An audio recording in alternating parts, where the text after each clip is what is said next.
Marketing research. Marketing research refers to the systematic study of what buyers need and how best to meet those needs. It can greatly improve the accuracy and effectiveness of market segmentation. This research can address any element in the marketing mix and may be done by a company itself, or a company can use research results generated by others. The research process.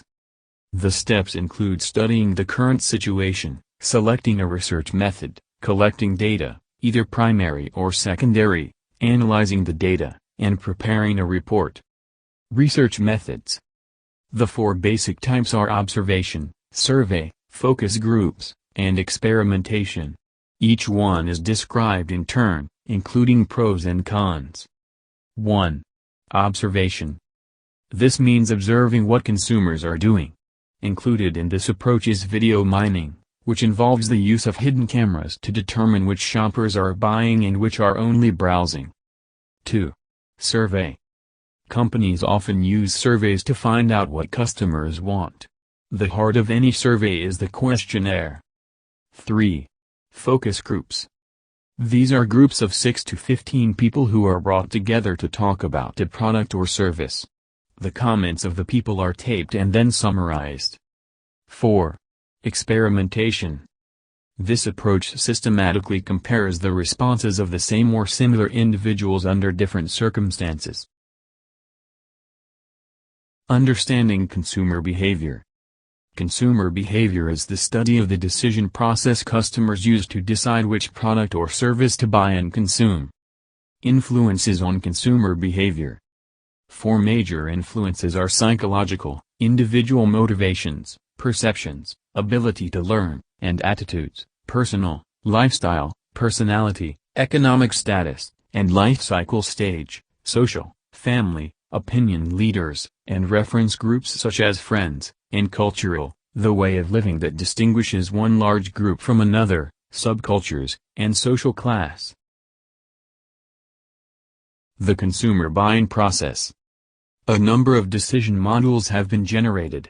It involves a number of steps. 1. Problem need recognition. The buying process begins with the consumer's awareness of a problem or need. 2. Information seeking. Recognition of a need leads to a search for information on how to fulfill it. The search can be extensive or very superficial. 3. Evaluation of alternatives. Based on perceived product attributes, a consumer will decide which product best meets the requirements. 4. Purchase decision. Buy decisions are based on both rational and emotional motives. 5. Post-purchase evaluation. Marketers want to ensure that consumers are satisfied with their purchases and minimize experiences of purchase anxiety. Organizational marketing and buying behavior. Buying behavior in consumer markets is very visible, but buying behavior in organizational or industrial markets is not so visible, and there are some significant differences between consumer and industrial markets. Organizational marketing. Organizational marketing involves organizational or commercial markets that fall into 3 B2B categories: industrial, reseller, and government. Institutional markets. Taken together, B2B markets account for more than twice the activity in the consumer market. 1. Industrial market. The industrial market includes businesses that buy goods to be converted into other products or that are used up during production. It includes farmers, manufacturers, and some retailers. 2. Reseller market. Before products reach consumers, they pass through a reseller market consisting of intermediaries, including wholesalers and retailers, that buy and resell finished goods. 3. Government and institutional market. Federal, provincial, and municipal governments are very important not only for the laws they create and maintain but for their economic spending power. Organizational buying behavior. Differences in organizational buying behavior and consumer buying practices include the buyer's purchasing skills, and an emphasis on buyer-seller relationships. Unlike most consumers, organizational buyers purchase in large quantities, and are professional, specialized, and well-informed. Consumer-seller relationships are often impersonal, short-lived, one-time interactions. In contrast, B2B situations often involve frequent and long-term buyer-seller relationships. What is a product?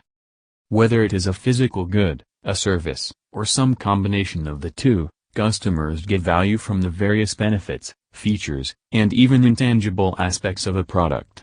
Marketers must base their approach on providing customers with products that do what customers want done.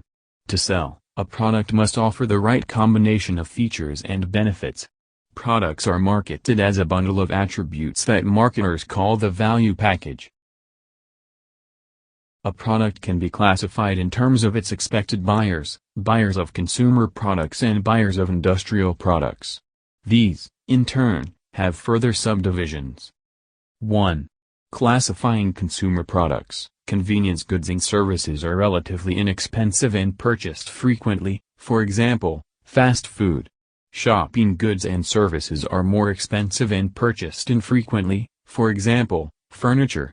Specialty goods and services are important and expensive purchases, for example, wedding gowns.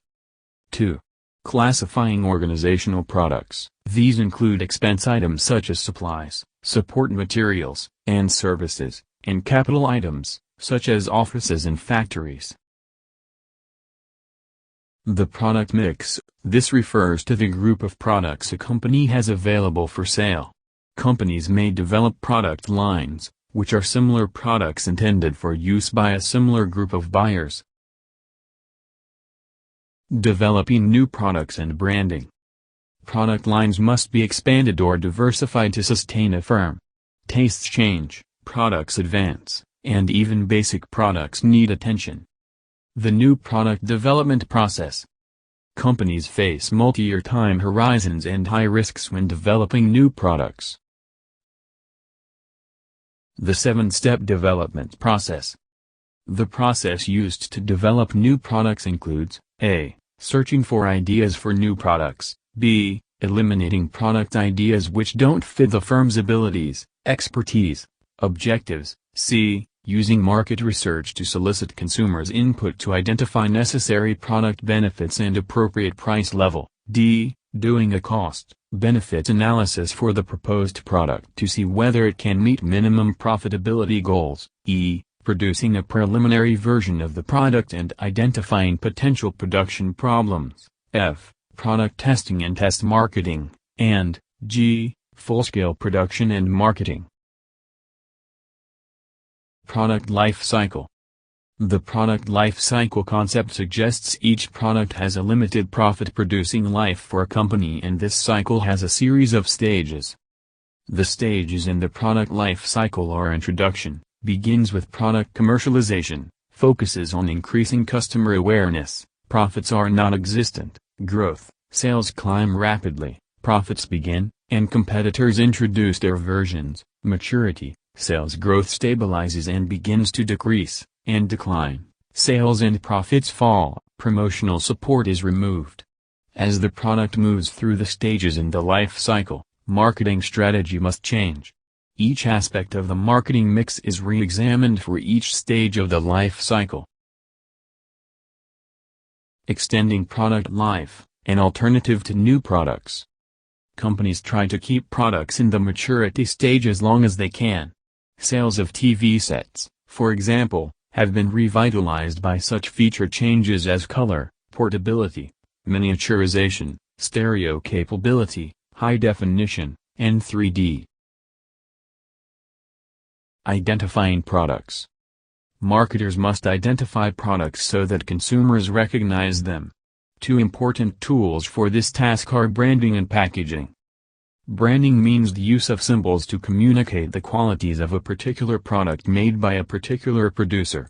Brand names are important and should be short and consistent with current lifestyles. Translations for international sales must be carefully considered. Brand equity is an important company asset that is defined as the degree of consumer loyalty to and awareness of a brand and its resulting increased market share. Gaining brand awareness. The expensive, sometimes fierce struggle for brand recognition is a growing concern in most industries. Product placement is a promotional tactic for brand exposure in which characters in television, film, music, magazines, or video games use a real product so the brand is visible to viewers. Buzz marketing relies on word of mouth to spread buzz about a particular product or idea. Viral marketing and social networking is buzz marketing that relies on social networking on the internet to spread information like a virus from person to person. Types of brand names. The various types are explained and examples are given. National brands are distributed by, and carrying the name of the manufacturer, for example, Kellogg's. Private brands are brands carrying the name of the retailer or wholesaler. For example, President's Choice. Generic brands are house brands sold under the category name rather than a specific company name. Licensed brands are selling the right to use the firm's name on another company's product, for example, Harley-Davidson, Disney characters. Packaging products. Packaging reduces the risk of damage, breakage, or spoilage and makes it more difficult for shoplifters to steal smaller products, but it is also a form of advertising. Tamper-resistant package designs were created as a response to the Tylenol tragedy. Labeling products. Label information is regulated by the federal government's Consumer Packaging and Labeling Act. More and more labels include the Universal Product Code barcode,